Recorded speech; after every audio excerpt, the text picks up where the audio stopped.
Welcome, dear friends, to the enchanting world of words, the Millennium Library.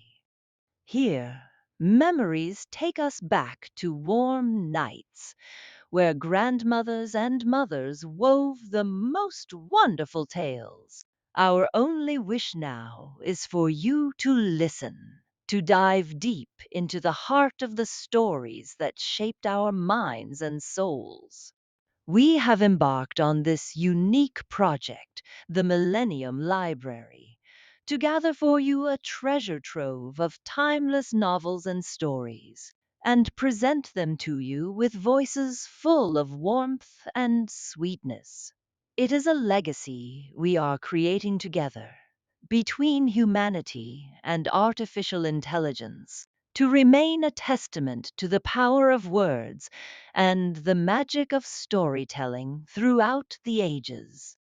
We hope you find in it what delights your souls and enriches your imagination.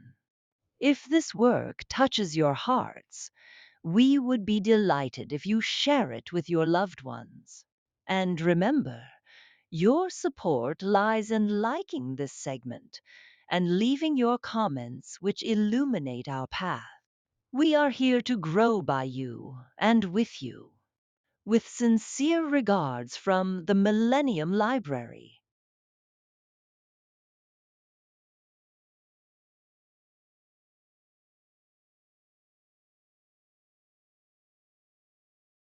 The Wonderful Wizard of Oz 9. We cannot be far from the road of yellow brick now, remarked the Scarecrow as he stood beside the girl, for we have come nearly as far as the river carried us away. The Tin Woodman was about to reply when he heard a low growl, and turning his head, which worked beautifully on hinges, he saw a strange beast come bounding over the grass towards them. It was indeed a great yellow wildcat, and the woodman thought it must be chasing something, for its ears were lying close to its head, and its mouth was wide open, showing two rows of ugly teeth, while its red eyes glowed like balls of fire. As it came nearer, the Tin Woodman saw that running before the beast was a little gray field mouse, and although he had no heart, he knew it was wrong for the wildcat to try to kill such a pretty, harmless creature. So the woodman raised his axe, and as the wildcat ran by, he gave it a quick blow that cut the beast's head clean off from its body, and it rolled over at his feet in two pieces. The field mouse, now that it was freed from its enemy, stopped short, and coming slowly up to the woodman, it said, in a squeaky little voice, "Oh, thank you. Thank you ever so much for saving my life." "Don't speak of it, I beg of you," replied the woodman. "I have no heart, you know, so I am careful to help all those who may need a friend, even if it happens to be only a mouse." "Only a mouse!" cried the little animal indignantly. "Why, I am a queen, the queen of all the field mice." "Oh, indeed," said the woodman, making a bow. "Therefore you have done a great deed, as well as a brave one, in saving my life," added the queen. At that moment several mice were seen running up as fast as their little legs could carry them, and when they saw their queen, they exclaimed, "Oh, your Majesty! We thought you would be killed. How did you manage to escape the great wildcat?" And they all bowed so low to the little queen that they almost stood upon their heads. "This funny tin man," she answered, "killed the wildcat and saved my life. So hereafter you must all serve him and obey his slightest wish." "We will!" cried all the mice in a shrill chorus. And then they scampered in all directions, for Toto had awakened from his sleep. And seeing all these mice around him, he gave one bark of delight and jumped right into the middle of the group. Toto had always loved to chase mice when he lived in Kansas, and he saw no harm in it. But the Tin Woodman caught the dog in his arms and held him tight, while he called to the mice, "Come back! Come back! Toto shall not hurt you." At this, the Queen of the Mice stuck her head out from a clump of grass and asked, in a timid voice, "Are you sure he will not bite us?" "I will not let him," said the Woodman, "so do not be afraid." One by one the mice came creeping back, and Toto did not bark again, although he tried to get out of the Woodman's arms, and would have bitten him had he not known very well he was made of tin. Finally, one of the biggest mice spoke. "Is there anything we can do," it asked, "to repay you for saving the life of our queen?" "Nothing that I know of," answered the Woodman.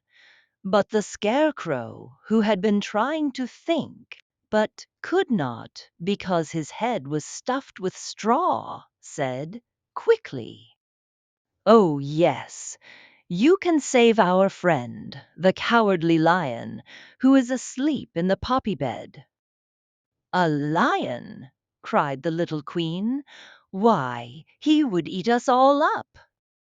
"Oh, no," declared the Scarecrow. "This lion is a coward." "Really?" asked the Mouse. "He says so himself," answered the Scarecrow, "and he would never hurt anyone who is our friend. If you will help us to save him, I promise that he shall treat you all with kindness." "Very well," said the Queen, "we will trust you. But what shall we do? Are there many of these mice which call you Queen and are willing to obey you?" "Oh, yes, there are thousands," she replied. "Then send for them all to come here as soon as possible, and let each one bring a long piece of string." The Queen turned to the mice that attended her and told them to go at once and get all her people. As soon as they heard her orders, they ran away in every direction as fast as possible. "Now," said the Scarecrow to the Tin Woodman, "you must go to those trees by the riverside and make a truck that will carry the lion." So the Woodman went at once to the trees and began to work, and he soon made a truck out of the limbs of trees, from which he chopped away all the leaves and branches. He fastened it together with wooden pegs and made the four wheels out of short pieces of a big tree trunk.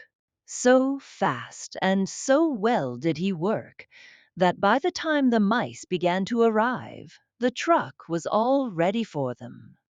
They came from all directions, and there were thousands of them, big mice and little mice and middle-sized mice, and each one brought a piece of string in his mouth. It was about this time that Dorothy woke from her long sleep and opened her eyes. She was greatly astonished to find herself lying upon the grass, with thousands of mice standing around and looking at her timidly. But the Scarecrow told her about everything, and turning to the dignified little mouse, he said, "Permit me to introduce to you Her Majesty, the Queen." Dorothy nodded gravely, and the Queen made a courtesy, after which she became quite friendly with the little girl. The Scarecrow and the Woodman now began to fasten the mice to the truck, using the strings they had brought. One end of a string was tied around the neck of each mouse, and the other end to the truck. Of course, the truck was 1,000 times bigger than any of the mice who were to draw it. But when all the mice had been harnessed, they were able to pull it quite easily. Even the Scarecrow and the Tin Woodman could sit on it, and were drawn swiftly by their queer little horses to the place where the Lion lay asleep. After a great deal of hard work, for the Lion was heavy, they managed to get him up on the truck. Then the Queen hurriedly gave her people the order to start, for she feared if the mice stayed among the poppies too long, they also would fall asleep. At first, the little creatures, many though they were, could hardly stir the heavily loaded truck, but the Woodman and the Scarecrow both pushed from behind, and they got along better. Soon they rolled the Lion out of the poppy bed to the green fields, where he could breathe the sweet, fresh air again, instead of the poisonous scent of the flowers. Dorothy came to meet them, and thanked the little mice warmly for saving her companion from death. She had grown so fond of the big Lion she was glad he had been rescued. Then the mice were unharnessed from the truck and scampered away through the grass to their homes. The Queen of the Mice was the last to leave. "If ever you need us again," she said, "come out into the field and call, and we shall hear you and come to your assistance. Goodbye." "Goodbye," they all answered, and away the Queen ran, while Dorothy held Toto tightly, lest he should run after her and frighten her. After this, they sat down beside the Lion until he should awaken, and the Scarecrow brought Dorothy some fruit from a tree nearby, which she ate for her dinner.